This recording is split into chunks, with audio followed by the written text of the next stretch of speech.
Good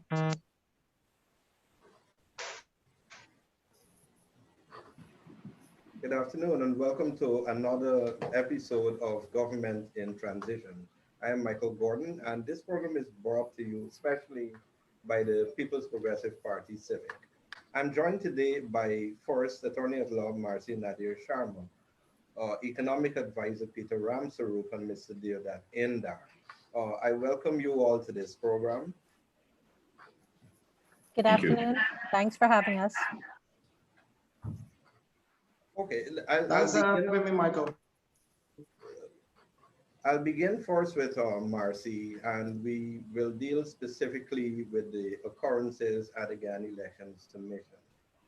What we have seen and what we continue to see is clear and unequivocal defiance of the chairman by the Chief Elections Officer, Mr. Keith Lowenfield. From your legal, with your own legal mind, what could possibly be the rationale behind Mr. Lowenfield's open defiance and insubordination of the commission?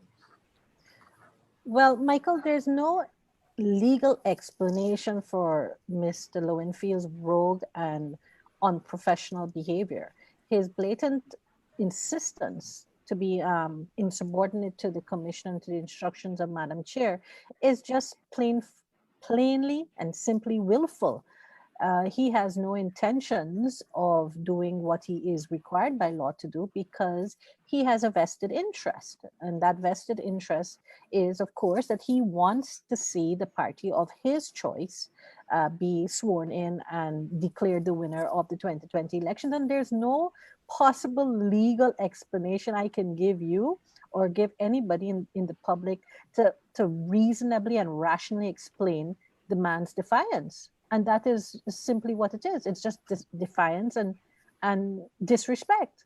And anybody who does that it doesn't even have to be in a public capacity or in a government job.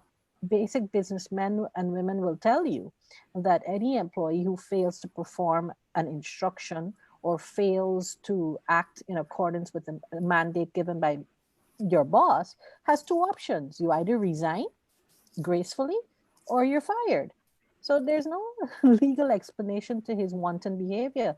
The realities are that Mr. Lowenfield has consistently in the last 4 months, and even before, I've always said since the no confidence motion, when he said, GECOM needs 3 months to get ready, then when after the president had said, I will only call elections after the no confidence motion when and until GECOM advises me as to its capability and capacity and readiness to have the elections. And then when he did have that opportunity to speak, he said, well, I need 3 months from the date of registration. Then that goalpost kept changing and changing and changing.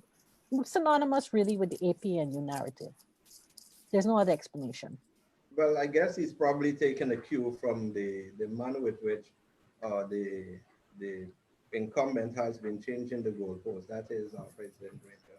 I'm going to bring you in, Indar, on this particular issue. Of course, notwithstanding the fact we are discussing the issue at GECOM, we're going to get to the issue of sanctions in a minute. But I just want us to reflect on the recalcitrance of the Chief Elections Officer at the level of the commission. Unmute yourself, Deodat. Yes, go ahead. Thank you very much, Gordon, and thanks for having me. Now, you use the word recalcitrance just now, but for the common man who's listening, I will use the word barefaced disrespect to the Guyanese people. And that is what he's been doing. There is no way that an election officer who is subject to the rules and the directives of the commission itself. Now, for those of our listeners and those who are viewing, for them to fully understand, the commission is a 7-member body, 3 from the government side, 3 from the opposition side, and the chair. Those 7 persons direct and control criteria of which Mr. Lowenfield is a member. Mr. Lowenfield have been given 4 chances, 4, to present a report, and has failed to do so on every single occasion. When he provided the report, are a insult to the intelligence of the Guyanese people, because the Guyanese people and the world at large saw for 35 days recount box by box, ballot by ballot, and they have a recount result that is stamped and certified by Mr. Lowen of recount. Those are the numbers that the entire world has recognized as a legitimate outcome of the March 2nd elections. Mr. Lowenfield showed up yesterday without a report. When he actually does a report, Gordon, it's a falsified report. He first manufacture numbers and then he add numbers. Deodat, if I may interrupt you. What's that? If I may interrupt you, you seem to be having some major internet issues. Your contributions are almost inaudible. I don't know if the other panelists are making out with what you're saying. Let me move to another location. I'm going to come to Peter on this issue of Lowenfield's negligence. Well, Gordon, I think it's very obvious. You have one election, you had one set of ballots, one set of numbers from the SOP.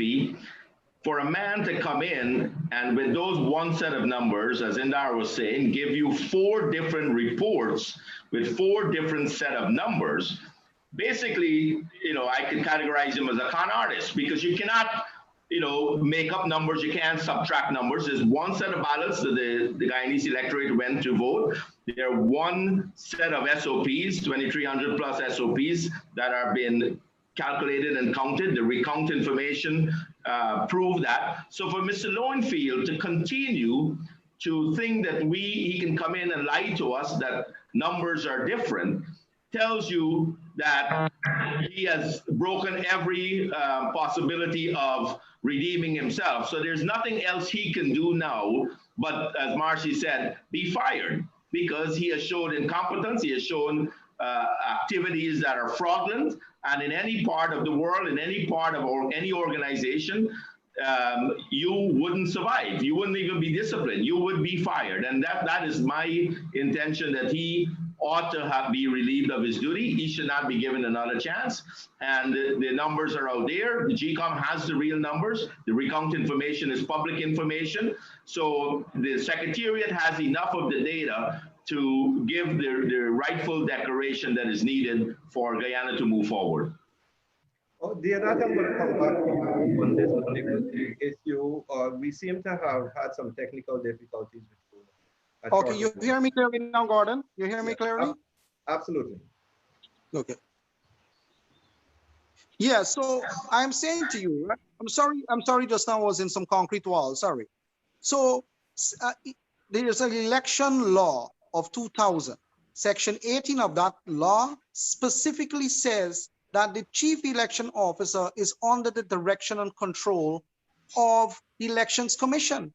161 subsection A of the Constitution also states that the Election Commission have responsibility for the Secretariat. So for Mr. Lowenfield to come with 4 different versions of one election result, I say again, it's an insult to the Guyanese people. Mr. Lowenfield is supposed to be fired. He's supposed to be fired. Now the chair and our general secretary said this yesterday. She's been lenient. She's given him a chance, another chance, another chance. But how long is the Guyanese people to wait? We have already waited over 4 months. How long more are we to wait? When the country is going, a lot of our brothers and sisters, Gordon, are starving. They don't have jobs. They've been furloughed by their employers. And add that to the pandemic and the lockdown, the partial lockdown the government has put in place, a lot of businesses are not operating. People are at a breaking point. How long will we allow 1 or 2 persons in the country to do this to us? We have to put a stop to it. We really have to put a stop to it. And this never-ending cycle of election application that the people putting in the court is not helping us. It is just dragging us through the mud over and over again. Absolutely. Let me come to the issue at hand, and I'm going to begin with you. Peter. This deals specifically with sanctions, and more specifically, the revocation of visas. I guess by now, all or if not most of Guyana would have seen in one way, shape, or heard in one way, shape, or form the Secretary of State of the United States, Mr. Mike Pompeo, announced the commencement of visa restrictions on those individuals responsible for not allowing the will of the people in Guyana's most recent election. We are also receiving reports, at least one media house has already reported that the UK, the United Kingdom, has followed suit. Speak a bit to this, Peter, in the context of these individual sanctions, and also in the context of perhaps sanctions to come holistically to a nation as a whole. Gordon, I will start out. I mean, our fundamental belief in democracy and the will of the people around the world. Peter, if I may interrupt you, and I think the opportunity is right for me to say in clear and unequivocal language. I have just been informed by one of my colleagues that the PR machinery of APNU-AFC has gone on air to announce to the Guyanese people that Guyanese and bloc, all Guyanese are being affected by visa restrictions. I am saying so clearly and unequivocally. It is a naked lie. It's a wicked lie. It is incorrect. It is not true. I'm sorry for interrupting you, Peter. Yeah, I mean, and that's clear. I mean, the visa issue is not for all Guyanese. There are thousands of Guyanese that have visas to go to the United States and will be allowed to go to the United States as long as we have a good relationship with the U.S. But I wanted to get back to the fundamental issue. I mean, with the OAS and the Commonwealth and the United States and all the CARICOM is the fundamental belief in our democracy and the will of the people. So one of the most profound statements that the Secretary said today, he said basically that the Granger government must step aside. And he was referring to that the will of the people, the recount data showed that the Granger government has lost. So the Granger government must step aside. In addition, he then added the fact about the visa revocation of all the people that are involved in hindering democracy and stopping the will of the people from being exercised. And with that, if you look at the list most likely would include cabinet members, it would include GECOM officials, even judiciary members would be included, and financiers. Those are information that will probably come out over the next couple of days, but initial reports have shown potentially who those people are. And for family members is the next step. And the next step of the process of sanctions is if your visa is revoked and you're not allowed to participate in the US, in any things that the US does, the assets, your bank accounts, and all other relationship you have with the United States will also be frozen. So it's an entire process that goes ahead with sanctions. But the Guyanese people have to understand that the US has no intentions of sanctioning Guyana where the ordinary man suffer. They're not looking to punish Guyana. They're looking to punish the people that is affecting the will of our people and getting the election result sorted out and a new president to be sworn in. And again, the most profound statement that the Secretary made today is that the Granger government must step aside because they have lost an election.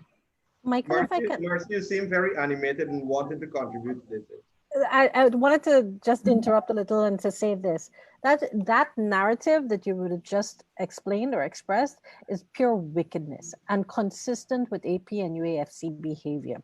And you have to ask yourself, reasonable-minded persons watching this program or on the whole looking at what is unfolding in Guyana for the last 4 months, why would the US want to sanction the regular man? There must be a logical, when somebody tells you something like that, you must ask yourself why. And the reality is the persons that are being subject to these visa restrictions and revocations are the persons who have the most to gain or the most vested in holding on to power illegally and unlawfully. And what they are doing is simply riling up their base.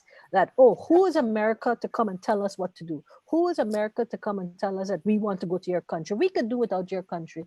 That is not the issue at hand. The issue at hand is the world has been saying repeatedly since March, not even the 3rd of March, but since essentially the 6th, 7th onwards of March, that the APNU-AFC should concede and step outside knowing that it is lost. If you don't believe you have lost, produce your SOPs. You didn't do that.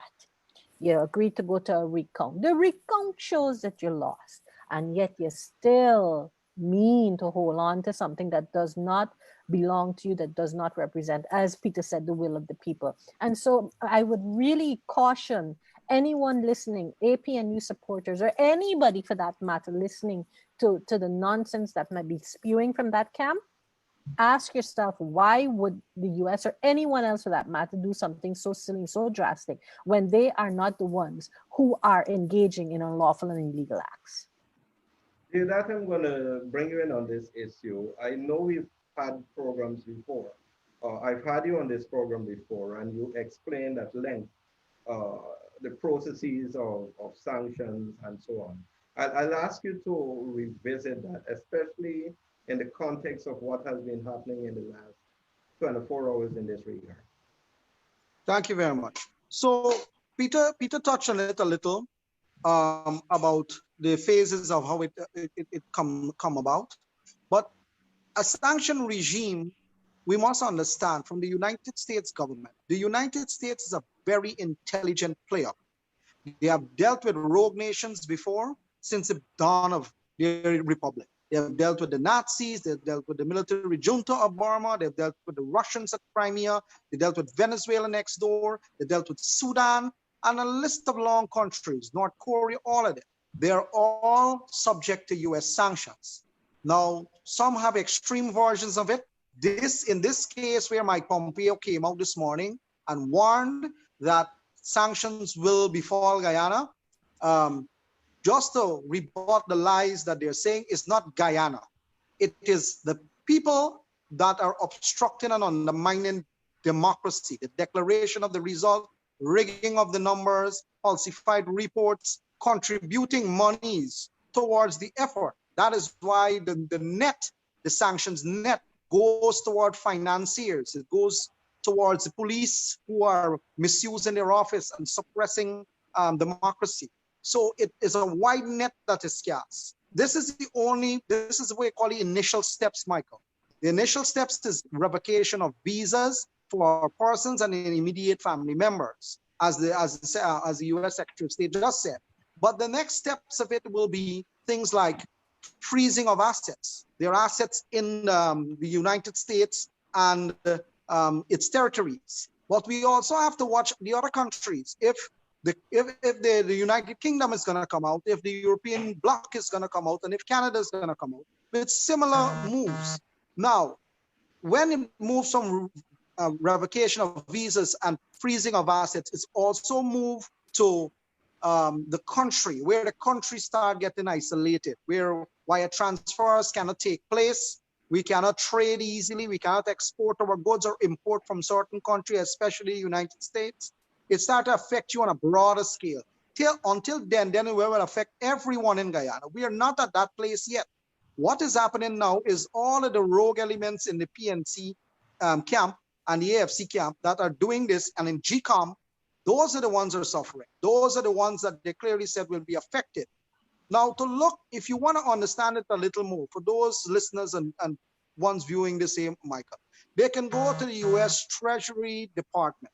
And the Treasury Department have an arm called the Office of Foreign Asset Control. And if you go there, you can check out 2 orders that the US president has issued as sanctions. Order 13692, that deals with the Crimea situation, and Order 13880 deals with Venezuela. And it will tell you how sanctions are done and how it's fleshed out. And it will show you that people who contribute, even organizations that contribute towards government that is illegitimate and squatting in office and has now become a dictator like Maduro next door and now Granger government, sanction hit them. people cannot even contribute money to them because they themselves will be caught in the sanction net. You cannot trade with them easily. So this thing here have a far way to go in terms of sanction. I hope it don't go so far. I hope the chairman decide to call this election as it is and get it over with. I know we have a court matter right now, and she doesn't act when there is a judicial process going on. But I'm sure as soon as this thing ends on Sunday, as the Chief Justice says, that she will declare this thing and save the country from this rot. And Peter, I want to begin with you first on the issue of not only as it relates to the sanction, but there continues to be attacks on individuals, institutions, organizations, and countries that speak out against the illegal acts of the Granger administration, to stymie and to suppress the will of the people and to hold on to government. But my question to you is in this context, and I'm also interested in hearing your take on this too, Marcia, and you too, Deodat. It seems as though, and maybe I'm asking you to speculate here, on the assumption of government, on the assumption of office in 2050, there seems to have been a sinister and or diabolical plan that we will never, ever, under no circumstance, relinquish government. Again, the PPP or any other party must never govern this country again. And you saw the events of today allows or act as a catalyst for you to understanding events of the past, such as the unilateral appointment of Justice Patterson to the chairmanship of GECOM, the strange appointment of Roxanne Myers as the Deputy Chief Elections Officer, and the list goes on, Peter. Well, I mean, I have to give the opposition party, prior to this election, the PPP and others, credit for being vigilant in all these issues. I think your speculation may be correct. They went into power believing that they will stay in forever. What they forgot, that the will of the people is stronger than any dictatorship around the world. And what the people proved in Guyana on March 2nd is that they voted them out for one, the lack of the economics. They took the country from a prosperous nation to one that Indar can describe best. Our debt ratio is so high right now. The Bank of Guyana is almost empty. The people are suffering. So people voted out Mr. Granger because he did not, one, fulfill his promises, and he failed Guyana. And so whatever they have attempted to do has been found out. And, more and more we are seeing how they thought they could plan it, but they failed. Mr. Granger failed to steal the election. He failed to win an election, and now he's got to get out of office. So I believe that it will end, and it will end right for the will of the people. Democracy always wins at the end, and for all Guyanese that are frustrated with this process, you must know that at the end of it all, democracy wins. The will of the people will win. Granger has lost the election, and no matter what Lowenfield or Harman or any one of them tell the people going forward after today, again, I repeat Secretary of State profound statement, and that's not just his statement, that is our statement. Every one of your guests, every one of the PPP leaders, every one of other opposition party leaders have said, Mr. Granger must go. He has lost his election, and let's move on with getting our country moving forward. And Dr. Irfan sworn in as a president who believes in inclusivity and believes in a president for all Guyana. And it's an exciting time we're gonna have the next 5 years. Let's get on moving with it. Granger, get out.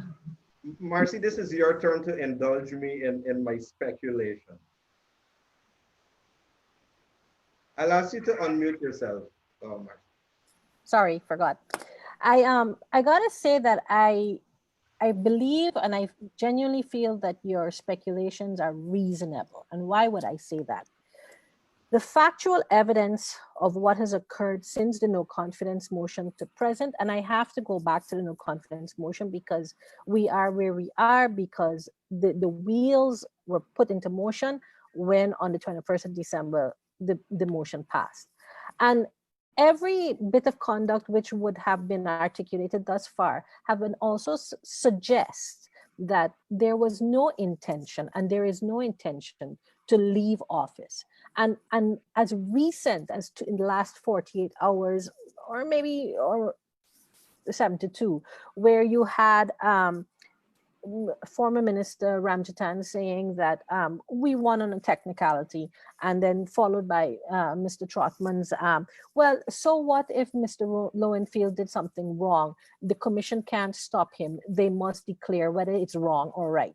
So those two statements in themselves are a demonstration of how well orchestrated the plan was and how devious the nature of the beast is, that they had no intention of coming out of office once voted out of a free and fair election. And that is what we had. And it has been repeated. This statement has been repeated numerous times in the last 4 months, from the chairwoman to all international and local observers, to even the president himself had said that the elections were free and fair. Okay, so why is it now not free and fair when you are not getting the results when you want? And, you know, I gotta say that the APNU-AFC camp has a way of twisting the narrative, and has a way of taking wonderfully written judgments of the court and massaging it and misinterpreting it, just so that they can get political mileage and political gain, making the rest of Guyana look weak, and really and truly it is distasteful. It leaves a very bitter taste on your tongue when you think about the levels and the lengths they are prepared to go.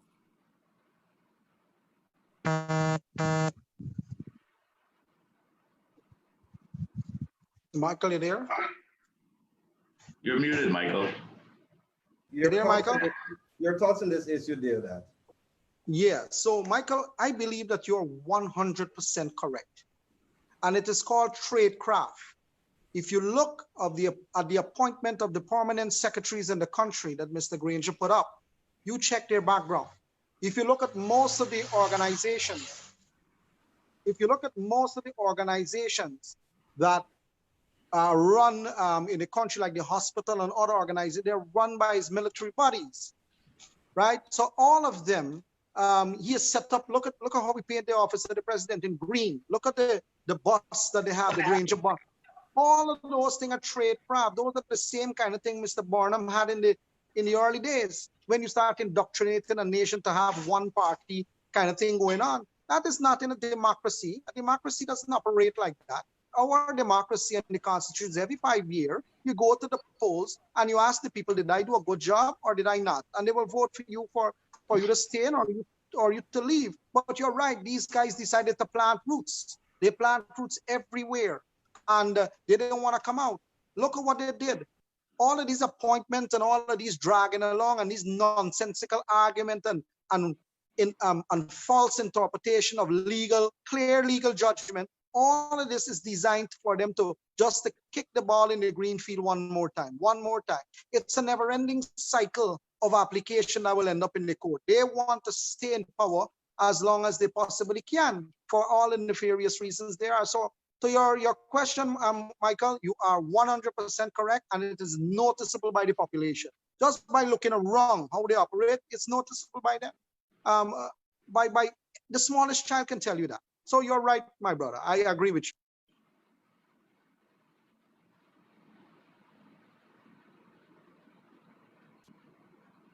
Michael will Your reference to color brought something most comical to mind. I take us down the road of imagining a Republican president being elected in the United States of America and decides to paint the White House red, or a Democratic president tries to paint the White House blue.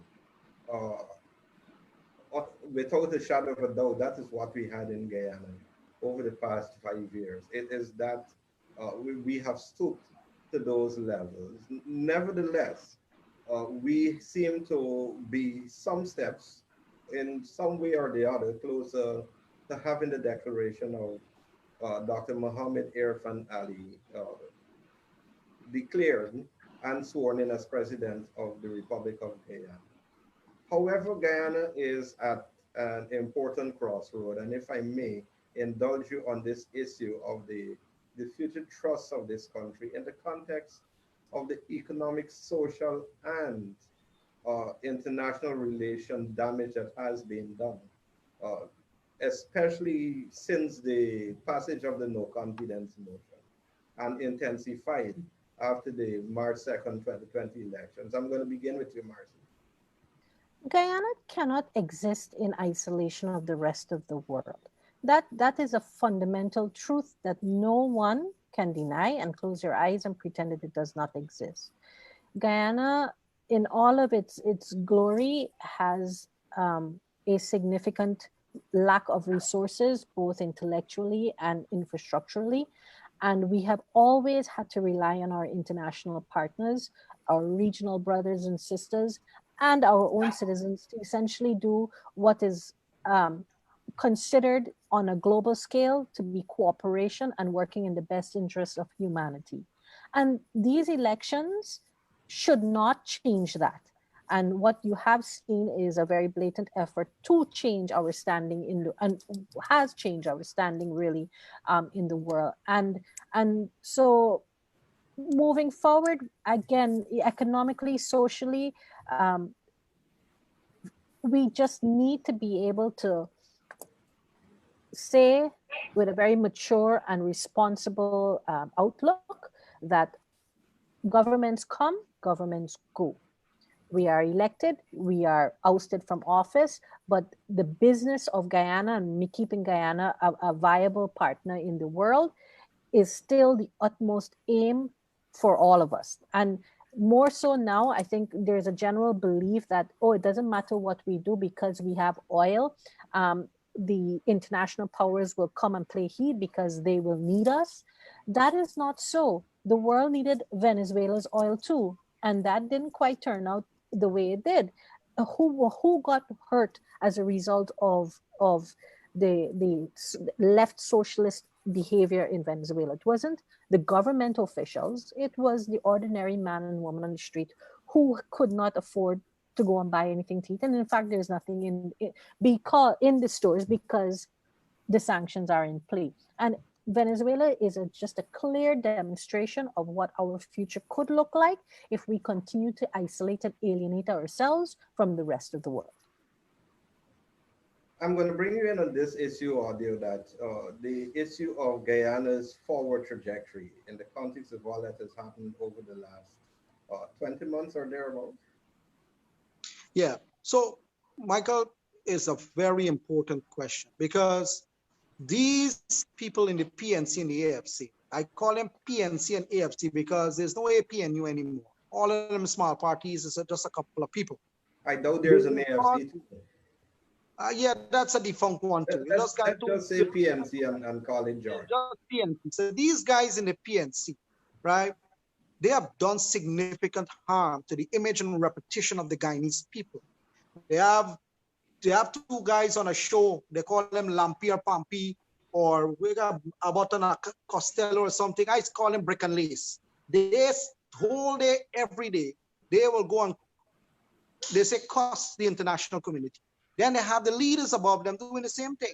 Now, the international community, every country have this world, we operate on the information highway. Information flows fast.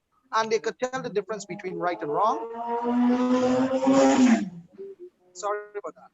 They could tell the difference between right and wrong. They can tell the difference when persons are lying and when they're telling the truth. Guyana, under the leadership of Dr. Irfan Ali, will see prosperity because he believes in sound management. He don't believe in the kind of things you see with the Granger government, how they raid the treasury, the bank of the country. That is not the kind of philosophy that Dr. Ali has. Right? His economic outlook and philosophy is totally different from what Granger has. And I guess that is what the people of Guyana saw, and that is why they voted for him overwhelmingly at the elections. But to move forward, to take that philosophy and translate it into action, he has surrounded himself with a lot of professional people.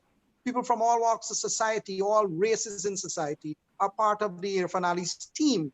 right? So to go forward, you'd have, right now, you haven't had one of them, but talking international community of the Caribbean leaders, not one under Irfan Ali's camp, under his leadership, not one person. But on the other side, you have everyone that is quarreling with the international community. Look at tomorrow. I would suspect tomorrow they will have something to curse the Americans because of the sanctions on the visa today. They'll curse the Americans again, and they will continue to, and that is how dictators operate. They get worse and worse, and they grip tighter and tighter until you get that final push to get them out, right? So although we have been hurt by their actions and some of what they said about leaders, like how they cussed down Prime Minister Motley, although we are hurt by it, I believe that we can repair it with a fresh set of face, new thinking, and a better approach to international relations. Peter, your view on this issue, and I'm gonna, in closing, I'm also, while you express your view on the forward trajectory of Guyana in your own view, I'm also going to ask you about the vulgarity of a stage funeral for the chairman of the Guyana Elections Commission by supporters of the APNU-AFC. Where does sanity, leadership, decency, I'm going to use the word decency, and right thinking come into play by the leadership to say to the supporters on the ground, listen, you stop that. This is not good. It's ugly, it's vulgar, it's wrong. Peter? I'll start with that first, Michael, and come back to endorsing what Indar and Marcia said. Yes, to allow your supporters to deframe, a senior public official in our nation, right here in our country, and Indar talks about them doing it outside of Guyana, but for them to have a coffin with a doll inside and call it Claudette Singh. She's the chairman of an independent commission. She has done her job as efficient as she can, sometimes a little lenient, as we may say, but she is there to ensure that the process and the will of the people is exercised. And for Mr. Granger not to come out, and when some of those incidents happen right outside of State House, he probably drove past the coffin and yet has come out to condemn his supporters from exercising such, for lack of a better term, craziness, and to admonish them for what they have done. But I want to get back to your initial question about rebuilding our image. I'm very confident that Dr. Irfan Ali will be able to rebuild our image rapidly. One, because the fundamental issue that we're dealing with our friends around the world that have come to our support is the fundamental belief in democracy. And the PPP as a party and the ideology and their administration believes 100% in democracy and the will of the people. In the years that they have been in office in Guyana, that is something that they have never trampled on. So Dr. Ali, I have the confidence that will rapidly be able to repair that damage that APNU has done to our nation. He, as Indar said, our economic plan, an integrated economic plan that looks at our future resources and our today resources is ready to be implemented. He talks about inclusive governance. He talks about, managing across the nation for every Guyanese to benefit. And that's something exciting we have to look forward to. And no leader in the world will condemn us for putting that image first, putting Guyana, our people, to benefit from our policies and for our deliverables. And as a result-oriented president, we will be one of those countries that people will look forward to come to. And I really believe Guyana is on an exciting path as soon as Dr. Irfan Ali takes the leadership. And as Indar said, the team that he has assembled around him will ensure that they are result-oriented, and his commitment to inclusivity and his commitment to ensuring every single Guyanese benefit is commendable, and I believe he will deliver on those commitments. Not a promise, it's a commitment that Dr. Ali has made. Yeah, that's your point, and I'm also ask you to bring into question or bring into focus the issue of the doll in the coffin referred to as Claudette Singh yesterday. The nakedness and the vulgar nature of it, and the failure. I also have to ask you about the party, the failure of the party's leadership, APNU-AFC's leadership. So to call it out for what it is.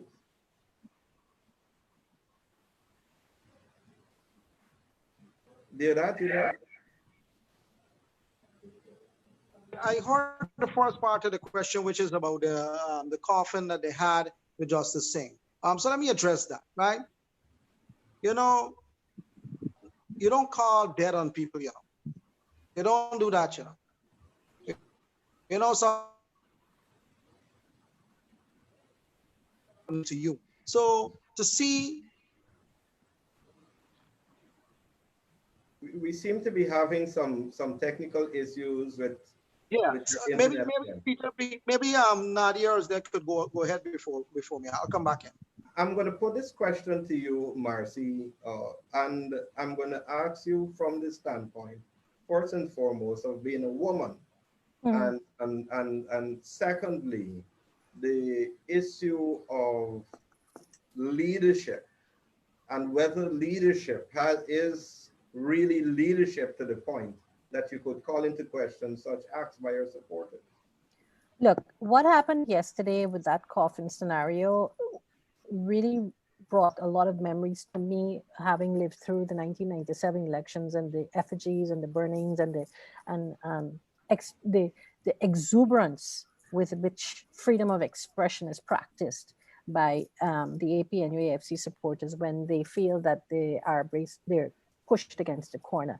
And I appreciate that everyone needs to be able to articulate themselves, but you know, there's a balance that needs to be struck between defending your party or supporting your party or calling for your party's being sworn in, whether illegally or not. There's a balance between intimidating public officers in the course of freely expressing yourself the way that persons did yesterday. And I saw one of the supporters went live and tried to explain, try to offer a reasonable explanation as to why it was okay for a coffin to be dragged down the road, calling for Madam Chair's life to be placed on a hinge. And there's no place for such behavior, in all honesty, in a democracy in the 21st century. Leadership by the APNU-AFC needed to be able to say, look, I understand our supporters, I understand you are upset and that you want to see certain actions, but we call on you to act responsibly, reasonably, and within the confines of the law. Because at the end of the day, you are a reflection of us.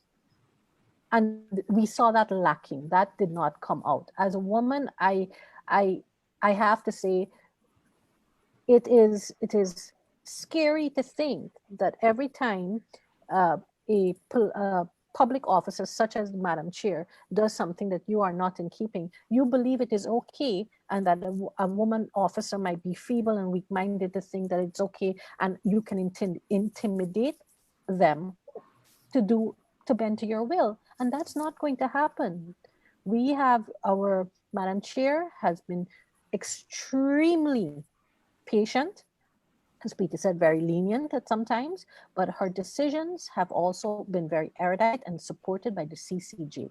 When the CCJ said that the chairman is correct in her assessment that GECOM does not have the capacity to invalidate or the authority to invalidate votes and must use the figures of the recount process to declare the winner, you can't want anything stronger than that. And no amount of behavior like we saw yesterday will change that.